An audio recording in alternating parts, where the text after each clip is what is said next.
You know what? It makes perfect sense. Emily always get everything she want cause Emily can do whatever the hell she want. That was apparent this episode. Bree, she can run you over anytime she want to. She can talk to you however she want to.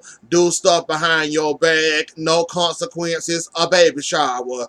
Juicy, she can go behind your back, make meetings, try to get rights to a song, do whatever she want to, no consequences. And y'all just throw her a baby shower just cause she done one thing right this episode with doing the song with the Tiny Twins. I guess that was the reward, the baby shower, and then the rights to that song that she don't deserve.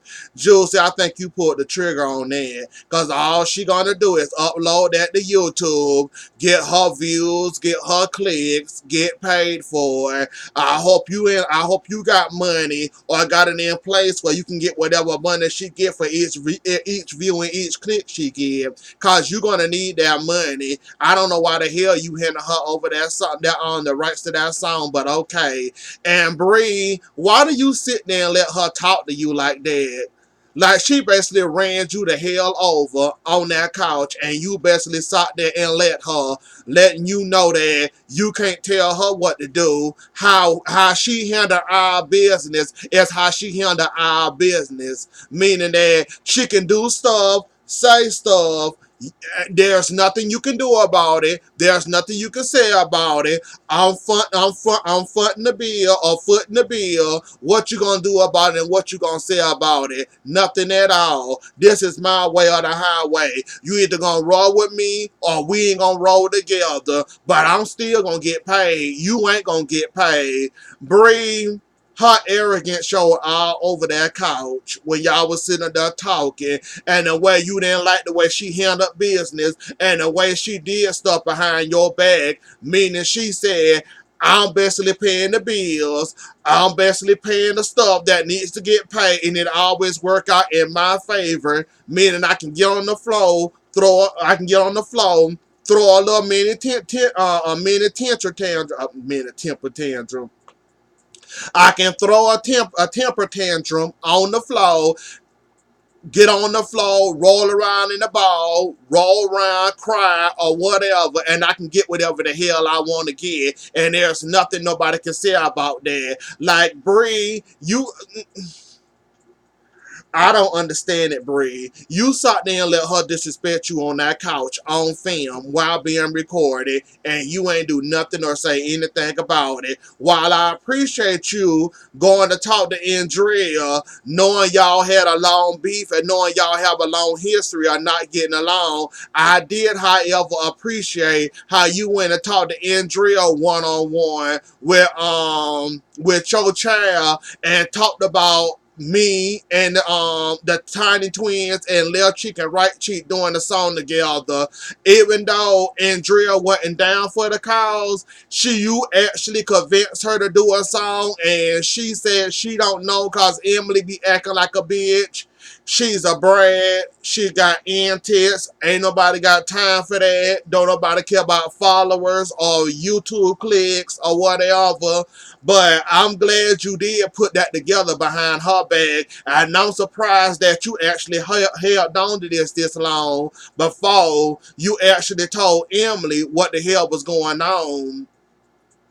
And then Emily, surprisingly, she didn't give us too much of that meat. And when y'all had that initial sit down, she actually was calm, cool, and collected. Yeah, she said a little few choice words, but not nothing enough or not too much to get in their feelings or want to fight or whatever, because Andrea working on her anger, and basically she handled that meeting like a lady, and actually she realized that the Tiny Twins and Lil Cheek and Right Cheek, and we actually come together, we can actually do a song together. Well, if they knew, she was okay with doing a song with everybody at that table besides Abira for some reason. So she didn't never say out of her mouth that she wouldn't do a song with the Lil Cheek Right Cheek. They just didn't like her attitude, and I can understand why they didn't like her attitude. So I can kind of understand why they was hesitant to not do the song with her. But like she said, when they first had that meeting when Screet is in and Juicy and Meanie and everybody else in the beer at that table, she said she wouldn't do a song or an LP album with everybody besides Abira for some reason. I don't know what it is about Abira.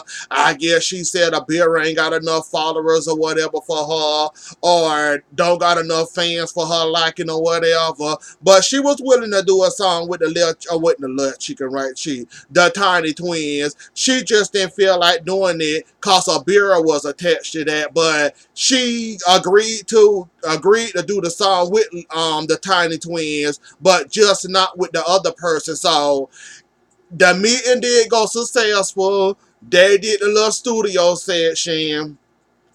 Bree trying to be the brat she is in the studio. Everybody did good besides Andrea and her speech impediment. Couldn't let her do the words or flow the way she needed to flow in the studio. So thank God Bree was there to hype man her up and to help her out or whatever. Cause Emily was over it. Andrea didn't even much go having no common sense to go help her sister out in the studio. It like Bree went and helped Andrea. Emily was messing up, and Amanda went and helped Emily when she needed. Like they was just picking sides. Like I would have expected Amanda to come to Andrea A, and I would have expected Bree to come for Emily A, even though she wanted to kick Andrea out because Andrea kept on messing up on the song, and she didn't want to keep messing up or keep redoing the song. And then when she got her love behind in that studio, well, in the booth, she was messing up and she was messing up and kept on messing up some more. And then what's her name, Andrea Amanda came in and helped her out. But they finally they finally did the song came out successful. They did a good job on the song. The song actually do sound good. I will give them that or whatever. The song do sound good. I can see that song doing some views on YouTube or wherever the hell y'all gonna take it at though. But y'all did y'all thing on that song, and when y'all played it at the baby shower, it showed that that song gonna be a good song to listen to or a good song to get up and dance to, cause it got a catchy beat. Both of y'all, all y'all got bars. You couldn't tell Andrea was messing up all the way through the song with her ear. Andrea, you still ain't got your. That reminds me. After all this time, you still having troubles with your ear. You was having problems with your ear with Zeds, and that man in your ear, like you couldn't hear or you can't hear the beat. You was having problems with your ear before, and you mean to tell me you still having the same problem with your ears and not when it got those checked in or see what the hell is going on? Like, I'm surprised, Andrea. Like, if I'm getting in the booth trying to write songs, trying to rap or whatever, need to hear the beat so I can keep up with the beat and flow correctly. I'm not going to be in no studio with an ear that I can barely hear the song or can't hear the song at all, or I can hear it just not in this ear. Like, you might want to go and get that check, Andrea, and hurry up and go get that fizz. This the second time you done complained in the booth that you can't hear, your ear causing you problems, you can't hear the beat, you don't know where to start at. Half of the time, you can't get the words out your mouth correctly. The second time, it's the beat. You can't hear the beat. You can't hear out this ear. I'm having problems with this ear. I can't say the word right or the way y'all want me to say it in the booth. Like, you might want to go ahead and get that ear checked or whatever, because that ear doing too much. And if I was you and I'm talking about songs and get the catalog out there and you can barely hear, what's good is that's going to help you out. You can barely hear, but you want to write songs and you want to do songs that be in the studio, in the booth, talk about rapping songs or making songs or whatever. How is that gonna help you out with your ear causing you problems? You might need to go and get that fluid drained out of your ear or whatever. But Andrea, you might want to check on that ear, baby, because this is the second time you need to complain about you can't hear that ear. Or when you have headphones on it, you can't hear it. It's muffled. I can barely hear out of this ear. Can you put the microphone on this ear before I can hear? So you might want to go on and do what you got to do when it comes to you and writing you some songs, trying to get you some songs out there to the community, because we don't need you leaving the beat or the beat here and you way back here. We don't need none of that now. You need to get it together, Andrea. So the surprise baby shower, basically everybody came together. Even people that can't stand her, the Tiny Twins, they all came together. Juicy gave her the rights to that song, even though I still say she didn't deserve the rights to that song, but she handed them over to her anyways. And basically, this was Emily goodbye to Atlanta until she had that baby. And have y'all also noticed that since Emily been pregnant or was expecting, that Emily whole attitude, her whole arrogance, the way she talk to people, the way she don't care how she talk to people, her whole inner self, meaning everything about her, it became bitchy, kind of rude, kind of disrespectful. Like, she was the same way like this on Little Women Dallas. It was bad. I was going to say it wasn't kind of this bad, but it was bad now that I think about it and I remember. You did kind of have a little attitude and you kind of did needed to get jumped in Atlanta when you went in what you did to Kaylee, when you spilled that alcohol on Kaylee, and what you did to Kaylee, and then what you did to that other girl. So yeah, since you've been pregnant or inspecting the baby, your attitude has changed. I hope that ain't no effect of the what is it, IVF, IBB, IVF. I hope that didn't cause of that. Your whole attitude changed. Even though Evelyn from Basketball Wives, when she was going through her IVF, her attitude kind of changed too, and she was kind of bitchy, rude, and disrespectful too to the to the right and wrong people. So I think that's one of the side effects of IVF that they don't tell you about. That's your attitude, your move, your behavior, the way you talk to people, the way you rude to people. I guess that's one of the side effects of that. Because I remember Evelyn for Basketball Wives going through there, and she was basically a bitch. Emily went going through it. She basically won and still won going through it. Cussing poor Bree out, even though Bree just here for the ride, even though they are a group, they're together.